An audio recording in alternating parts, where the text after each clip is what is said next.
Community, advocacy, and networking are just some ways that we all become closer and stronger. And this is exactly what the nonprofit organization we have here today strives for. In fact, that's what C.A.N stands for, Community Advocacy Network. That's their organization name. They offer direct client services to individuals and families, as well as community education and information for professional groups. Dylan Secord, an alum of Madonna, is here in the studio today to tell us more about what that means and how it is not only beneficial, but necessary for the deaf community. Dylan himself is a proud deaf man, so next to me today we have an interpreter to guide us through our conversation together. Welcome to Celebrate Michigan, the show produced on the campus of Madonna University. I'm Chris Benson, and we're certainly going to have a great show today. So Dylan, please tell us about C.A.N. Of course. First of all, thank you so much for having me here. I really appreciate it. Always nice to be back to my home. It's a thrill to discuss my cherished agency, C.A.N, established over 40 years ago. Actually, I think it's 42 now, but it's amazing, has an amazing long history, set up by a group of people who saw a huge gap in community. Many deaf people in our state of Michigan struggled in many ways, and they thought they needed to set up something, so the rest is history. They established the nonprofit and we're in Sylvan Lake, Michigan, near Pontiac. And we provide a lot of amazing services and resources to deaf community, including deaf, blind, and hard of hearing communities as well. And that's wonderful. So we know that interpreting is one service that's provided. Yes. What are some of the other services that the organization provides as well? Wow, I hope I can remember them all. Resources and services that we provide. But yes, we provide interpreting services. That's one of our largest services. But like you mentioned, we provide a lot of direct care services, like what makes us really unique compared to other agencies. For example, if a deaf person would say, hey, I need some help with something, they go to a general agency, they would have to hire an ASL interpreter and get some assistance and communication, because most deaf people use American Sign Language as their native language. So what makes our agency unique is that all of our staff are fluent in sign language, ASL. That means that all of our clients are able to get our services directly, and the language is ASL. So we provide case management, then we provide mental health services. We also provide something called Deaf HIV Project, and that provides case management to deaf individuals who are diagnosed with HIV. Then we provide youth programming. We provide ICC, and that is a federal program that provides a variety of very important equipment to deaf-blind community. And there's a lot more. And how prevalent are the need for these services? Not just in the local area, but I'm sure throughout Michigan. Yes, definitely. So a few years ago, our state did a census on deaf community. And statistically, we show that over 40,000 people in our state identify as deaf people. So obviously that's a huge need, and definitely yes. And how do people typically get connected to your services? Good question. So there's a lot of our clients that connect to our agency because obviously, as I mentioned before, they need the service that can be provided directly, meaning our services, we understand culture, language, and our service is compatible to their community needs. Many of our community is very small. So our community depends on mouth-to-mouth, word-of-mouth. So oftentimes, there are other deaf people who will refer other deaf people to us. And one thing that I'm proud about of our agency, we have a very strong relationship in our community. Our community is very aware of our agency. And at what point in the life cycle do people typically get connected? I know you mentioned youth programs, but you also mentioned some of the other programs. So when do people typically get connected to you? Well, really, we provide so many services. We approach different ages. We provide youth services, and for example, my story. Our agency used to offer a program called Pathways, and that was a youth program that when I was in the middle school, and high school, I would go over to C.A.N. and they offered some terrific deaf role models, someone who I would be able to look up to and say, hey, you're deaf and you got into a successful life. That was inspiring and gave me motivation. They did a lot of different fun activities, social events, educational, and that kind of thing. So that led to, we provide a lot of senior services. We've got contracts with Area Agency on Aging, and that focuses on providing senior services. So there's some of our clients that give services from the very young to end of life. So we always are there for them. And I noticed through your website, which is wonderful, that there's a lot of collaborations you have, like you mentioned with the Area 1 on Aging. And so how important are those collaborations for the people that you serve? Yes, definitely they are. And like I mentioned, there's so many deaf people in our state. So we get, as people get older, there's more challenges. Oftentimes deaf seniors have to go to a doctor or go to get services.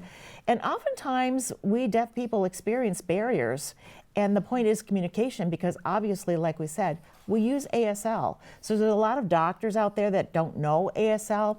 So what we do is they can reach out to our agency, and we've got 4 case managers, including myself, who use ASL and are able to provide direct care services. So deaf seniors say, hey, I need to go over to a heart specialist and I'm struggling to get transportation.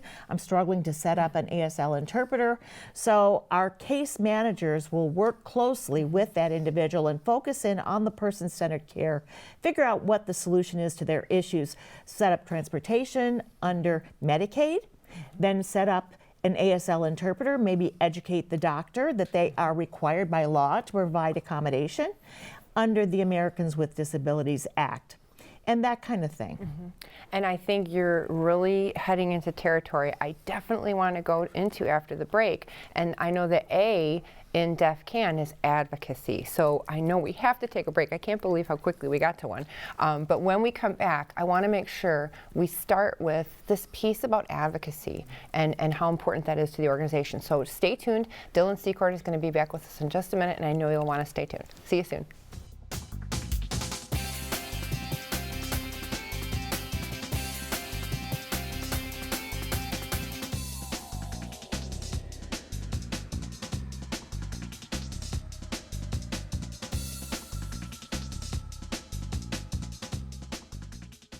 So my uncle calls and he says he's dizzy and he's losing his balance. I'm like, Unc, you want me to take you to a doctor? He's like, no, I'm gonna look up the symptoms.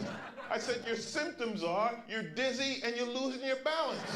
So he said, I can't get on the internet because my arm is numb. I said, well, use your good arm and dial 911. Stroke's no joke. If you or someone you love is showing symptoms of stroke, don't wait because it might be too late. Dial 911. Time lost is brain lost. I present to you Algebra 2, Foreign Languages, and finally, Biology. Who among you will step up to their challenge? Me. Yeah, I'll do it. Me too. Sign me up. Take on the tough classes now. You need them to prepare for college. My name's Reggie. Just recently, my wife and I took in her sister's children. Now, we already had 4, so I went from becoming a family man to a man with a bigger family. Now, you can't eat love, so I don't know how I'm gonna feed them tonight. How was that, Rich? I think I look more like Denzel. That's cold, man. Play a role in ending hunger. Visit feedingamerica.org/hunger and find your local food bank. I want to see the world. When you pick up a book I used to read every night to all the younger kids and let your imagination break free, you won't believe how much fun it can be. Let down your Experience a world of adventure, excitement, and endless possibilities. Get tangled up in a good book. Explore new worlds. Read. Visit read.gov today.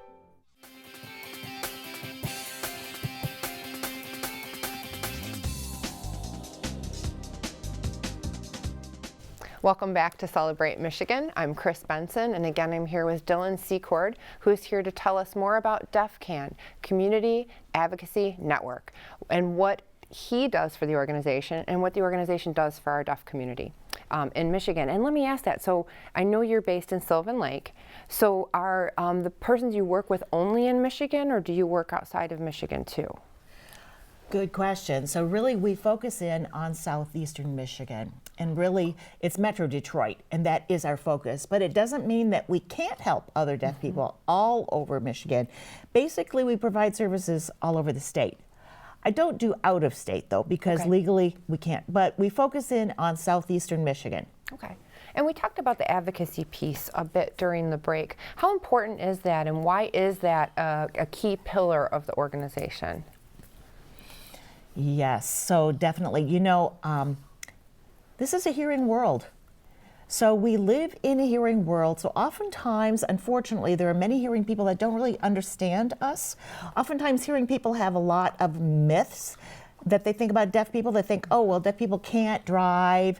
That's an odd thing. But our goal in advocacy is to really educate our hearing community about us, to understand who we are. We are not just a deaf person, we are more than that. We have language, we have a beautiful culture, we have community, and encourage hearing community to accept us.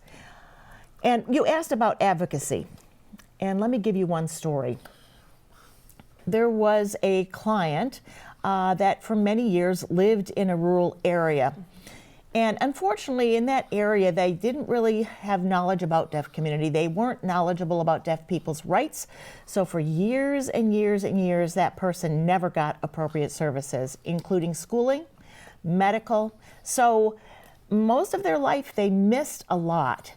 So somehow, I'm not sure exactly how they reached out to us, but we became involved in that person's life, and we saw a lot of gaps. For example, that in the doctors, they didn't provide interpreters, and that person didn't have a clue about their severe health issues. They had health problems. So one of our, honestly, we have some amazing team. So one of our case managers was assigned to that case and really help to uplift and advocate and educate, and that person now is getting so much more services.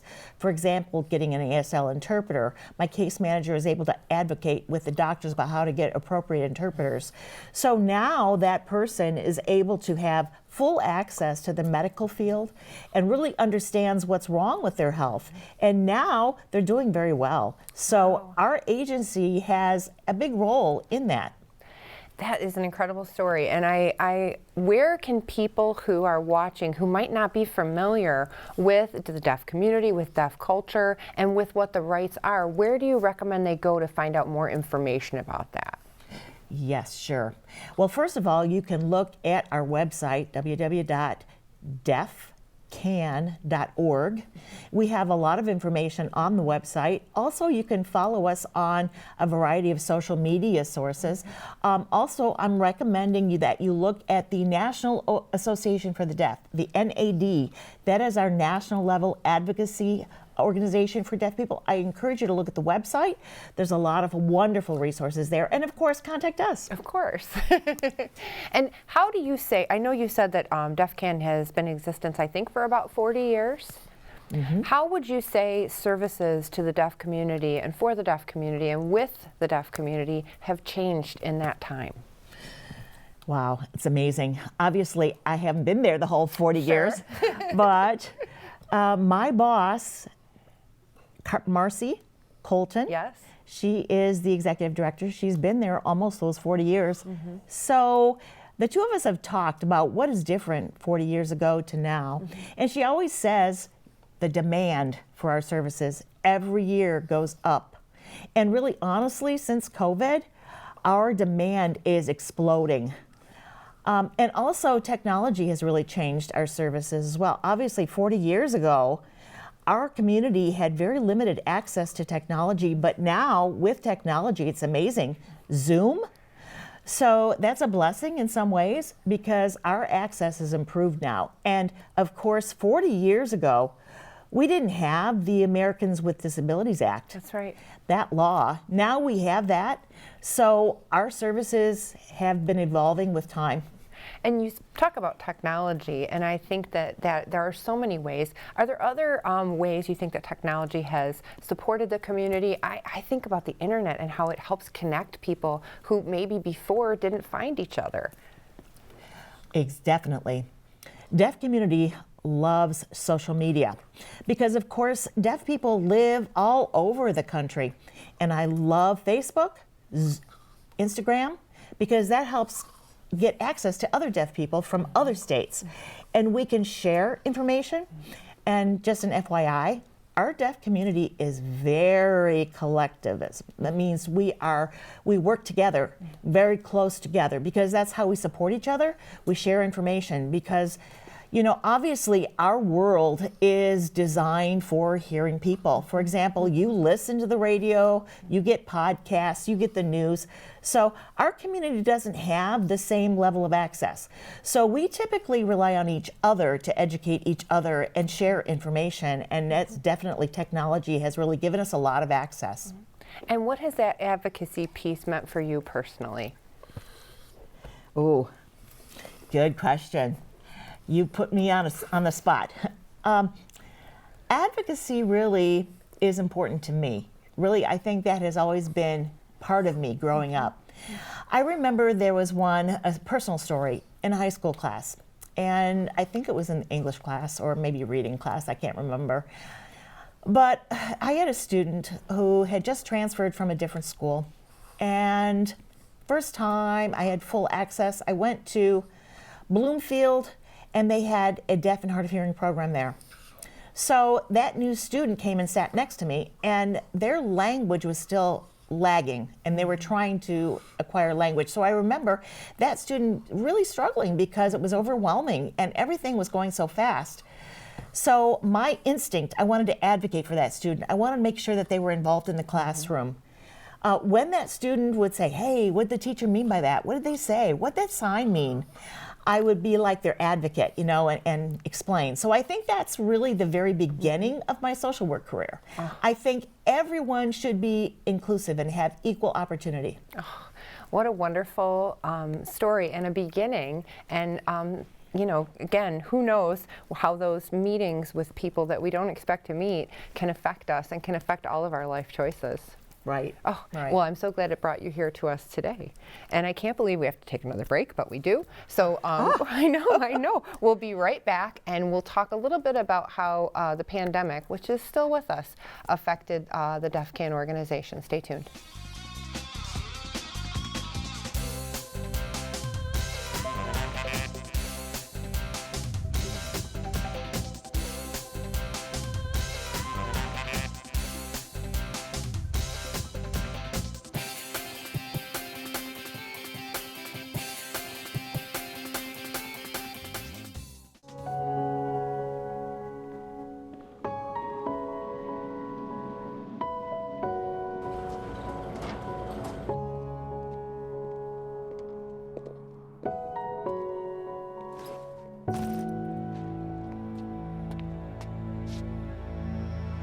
Welcome home, man.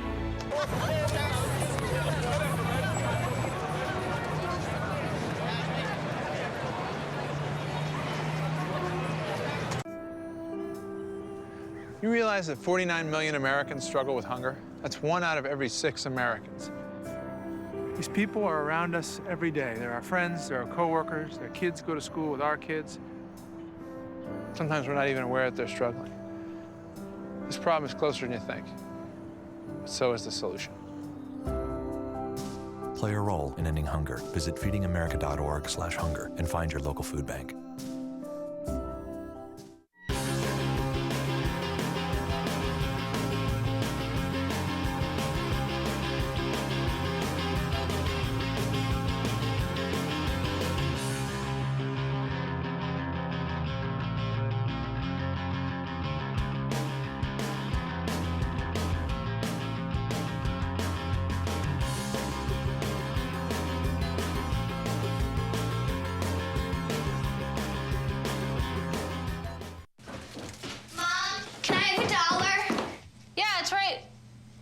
your purses upstairs on the bed. It's not here. Check the dining room. No. What about your sister's room? It's not there either. The upstairs closet? The downstairs closet? There are no more closets. Moms everywhere are finding ways to keep kids active and healthy. Get ideas, get involved, get going at letsmove.gov.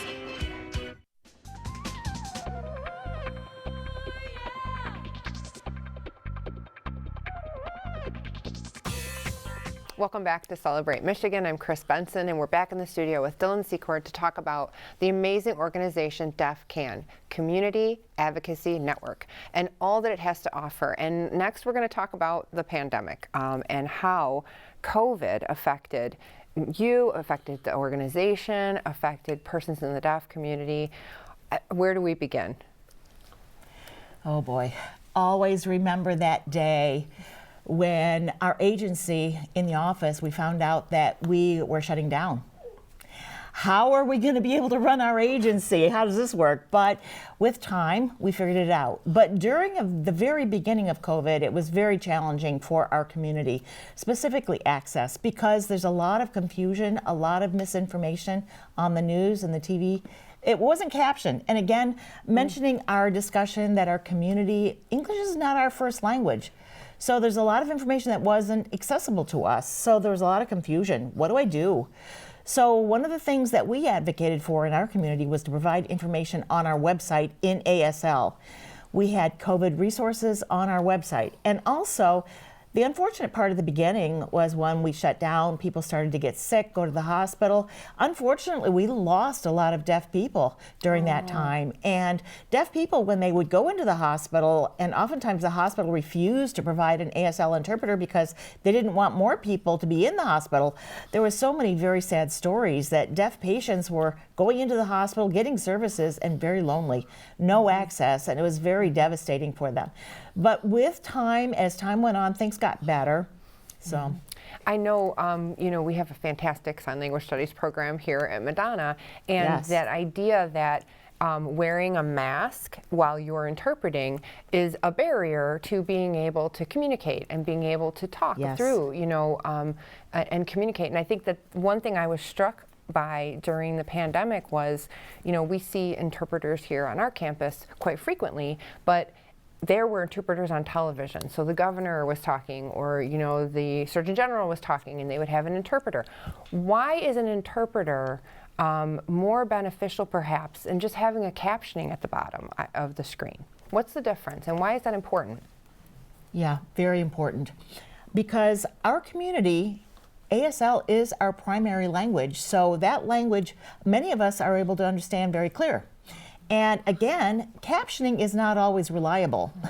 Captioning typically is delayed, misspellings, grammatical errors, so that makes it doubly hard for many of us to really understand.